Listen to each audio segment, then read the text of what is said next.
Dear students, in this video we are going to discuss more about electrical resistance and thereafter about electrical resistivity. In the previous video we had studied about Ohm's law, which said that the potential difference applied to the two ends of the conductor is directly proportional to the current flowing through the conductor, and when we dealt with that sign of proportionality we had a constant which is known as resistance, which is a constant of proportionality, such that we had V is equals to IR. So V is equals to IR will mean that R equals to V by I. So this quantity resistance, first of all, it measures the hindrance to the flow of current, the obstruction to the flow of current. It is measured in the units ohms. Okay, so if I want to define 1 ohm, resistance measured in 1 ohm, V potential difference measured in volts, and current measured in amperes. So 1 ohm is the resistance offered by the material in which the potential difference of 1 volt is applied and a current of 1 ampere is flowing. So let's have a look at the dimensional formula. SI unit is ohms. So dimensional formula will be the dimensional formula of potential difference per unit current. Potential difference is nothing but work done upon charge. Work done is mL2T minus 2. Charge can be written as, since current is equals to charge upon time, so charge can be written as current into time. So AT is the dimensional formula for current. And what about current? It is A. Electric current is one of the basic quantities, SI quantities. So when we solve it out, and we are going to get this dimensional formula, mL2 T minus 3 A minus 2. And these are the symbols. If you have a material which is offering you a fixed, some amount of resistance, that material will be known as resistor. That material will be known as resistor. So this is a symbol for fixed resistance, a resistor which is having a fixed value of resistance. This is a symbol for variable resistance.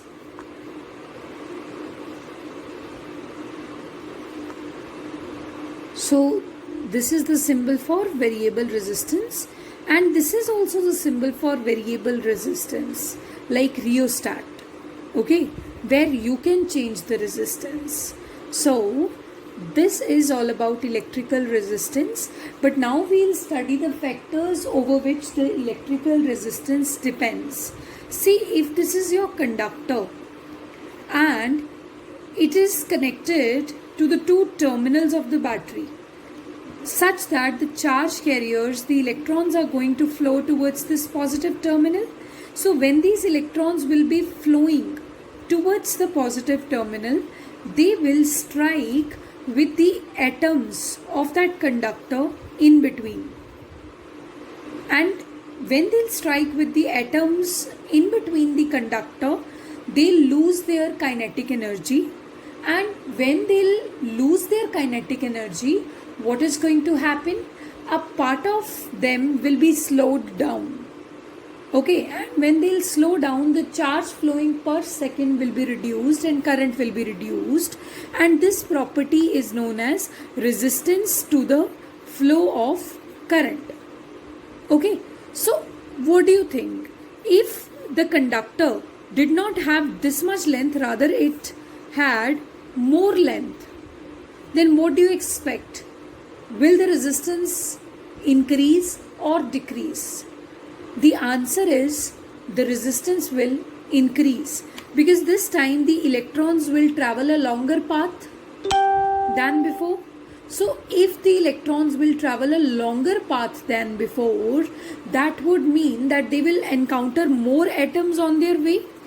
they will suffer more collisions, they will lose their energies more number of times, and they will be slowed down more number of times, and the current flowing per second, the charge flowing per second will be reduced to a significant extent.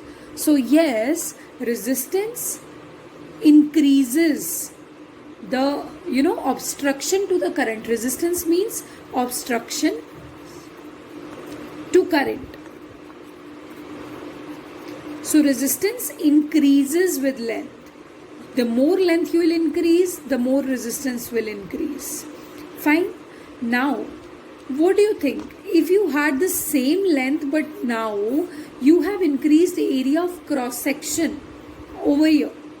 Like the charge carriers, they are moving from here to here. Suppose, these are the wires first of all. Suppose you have increased area of cross section.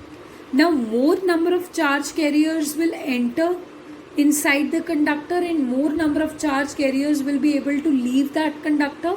So charge flowing per second will eventually increase, and when current increases, that means resistance decreases.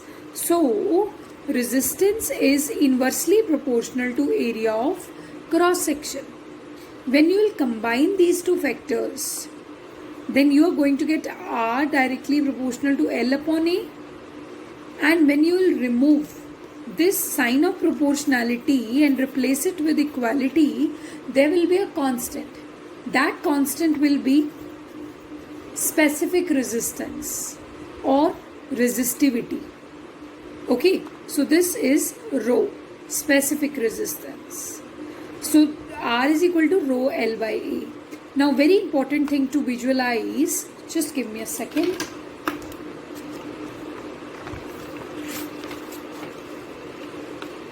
R equals to rho L upon A. Fine. So, and one more thing, resistance depends upon the length of the conductor. Resistance depends upon the area of the cross section.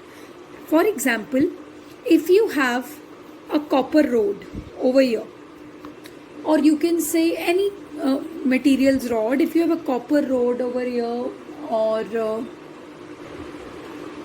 tungsten filament, something like that, anything.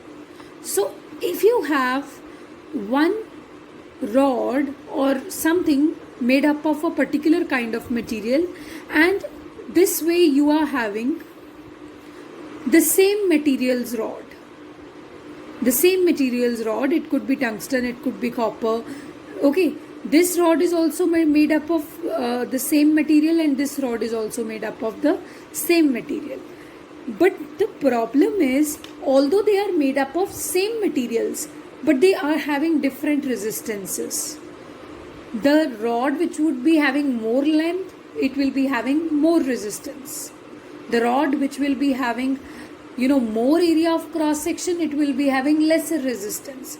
So material same होने के बाद भी, despite of the material being same, they both are not having same resistances, because resistance actually depends upon length and area.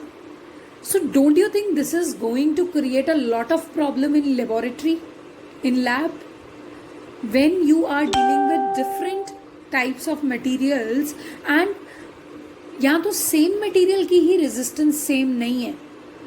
How will you deal with so many materials in the lab? So that way, whenever you will visit a lab, you will see that resistance values are never recorded. We never write resistance value over the material, because resistance is something which is dependent on length, area. So we try to choose that quantity whose value remains same for whatever shape you have, whatever size you have, whatever length you have, whatever area you have. So that quantity which comes to our rescue this time is rho, resistivity. Resistivity is the resistance of 1 meter length and 1 meter square area of cross section. For example, suppose the value of resistivity is 2.25 into 10 raised to the power minus 3. Some units are there. Okay. So, though you are having this time two rods of different dimensions, their lengths are different, but they are made up of same material. As long as you are having the rods of same material, उनका resistivity value same होगा. Because resistivity के definition में ये बात cover हो जाती है that we are specifying this value for 1 meter length of the material and 1 meter square area of cross section. We don't know whatever dimensions your material could have, whatever length, area your material could have, but as long as the nature is same, as long as they are made up of copper, as long as they both are made up of tungsten or whatever, they will be having same value of resistivity. Okay, so resistivity rho equals to RA by L. So area could be taken 1 meter square, this could be taken 1 meter, and that's how R rho becomes equal to R. So resistivity or specific resistance is the resistance of that material, okay, whose length is 1 meter and area is 1 meter square. हमने measure ही उतने के लिए किया हुआ. Fine, and its value will never change because we have standardized it. Fine, so this is resistivity. Now let's have a look. What are the units? What are the dimensions? So see, R is equal to rho L by A. Rho is equal to R A by L. Rho is equals to ohms meter square divided by meter. So this will become ohm meter, which is the SI unit of resistivity. Fine, and we need to understand the dimensions of resistivity also. I will leave this as an exercise for you to solve. Find out the dimensions of resistivity, and then we will study the factors which are affecting electrical resistivity. Fine, we know that R is equal to rho L by A. Okay, and I had taught you that resistance in the previous video. I had taught you that the resistance comes out as ml divided by ne square a tau. So R becomes equal to m upon ne square tau L upon A. I have separated out L upon A, but R is also equal to rho L by A. So its value I am going to put here. L by A goes and rho becomes equal to this m upon ne square tau. Very simple. Okay, so this is how we have found the resistivity. Now see, resistivity equals to m upon ne square tau. So resistivity is inversely proportional to n. Number density वो तो है ही है. जितना ज़्यादा number density होगा उतने ज़्यादा charge carriers होंगे, उतना ज़्यादा करंट फ्लो करेगा. तो कहाँ से ऑब्स्ट्रक्शन होगी? होगी ही नहीं. So that way resistivity is inversely proportional to number density. And then we have resistivity is inversely proportional to tau, relaxation time. More the relaxation time, this means the time between two collisions is very much. If the time between two collisions is very much, this means the charge carriers are not often colliding with the atoms, and if they are not colliding more often with the atoms, that means the resistance of the material is less, resistivity of the material is less. That's why they are not colliding more often. So resistivity is inversely proportional to relaxation time. Okay, and there is one more factor that you need to remember, that these things depend upon temperature also. There were different variation with temperature. We will be discussing later the dependence of resistance and resistivity on temperature.